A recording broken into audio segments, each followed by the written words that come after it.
যা আমি দেখছি, আমি তো এই গেটে ছিলাম, হঠাৎ করে একদল লোক, অনেক লোক আসলো, এসে এখানে ওরা আইসি ভাঙচুর।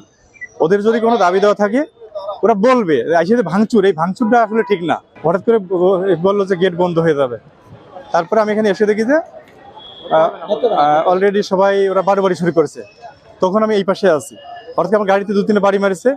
তারপর আমার সেন্সলেন্সে ওই পাশে শ্রমিকরা না কারা, ওই অনেকগুলো লোক এসে প্রচন্ড বাড়ি শুরু করলো। তার কিছুক্ষণ পরে দেখতে ইট পাটকেল। আমি আমার গাড়িটা সরানোর জন্য গেছি, আমার উড়োতে এবং পিঠে 2টা ইট লাগছে। তারপর আমি আমার গাড়িটা ওই পুলিশের সহায়তায় বাড়িতে বের করতে পারছি।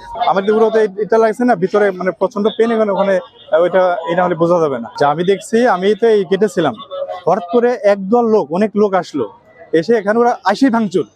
ওদের যদি কোনো দাবি দেওয়া থাকে ওরা বলবে আইসি ভাঙচুর, এই ভাঙচুরটা আসলে ঠিক না।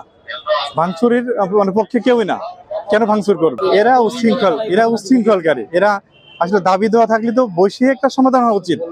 ভাঙচুর করে কোনোভাবেই এরকম সমাধান হইতে পারে না। এমনকি পুলিশের গায়ে ইট পাটকেল, আমার গায়ে ইট পাটকেল মারলো, এটা তো ঠিক না। আমি যেটা দেখছি 100 থেকে 150 লোক হবে। আমার গাড়িতে 2-3 বাড়ি মারিছে, গাড়িটা পিছন সাইড ভাঙছে। আর আমি যখন গাড়িটা তালা খুলছি, আমার উড়োতে একটা ইট লাগিছে, পিছনে একটা ইট লাগিছে। সেটা আমি অত বড় আহত হই নাই। বাট আমার হলো এই যে হোন্ডা মোটরসাইকেল।